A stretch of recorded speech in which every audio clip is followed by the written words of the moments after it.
Hey, good morning, good morning, good morning. Hey, we are here at day 5 of the power of prayer.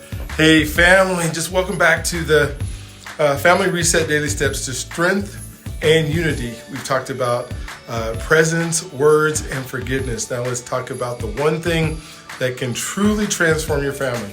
It's prayer, right? Prayer isn't just something we do in church. It's the foundation of a strong family.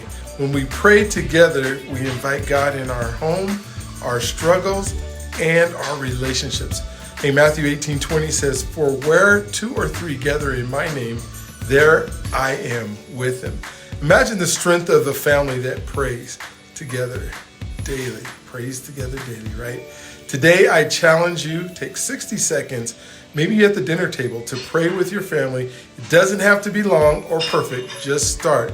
Pray for peace, healing, and unity in your home. Prayer connects us to God and to each other. Let's reset our homes by making prayer a daily habit.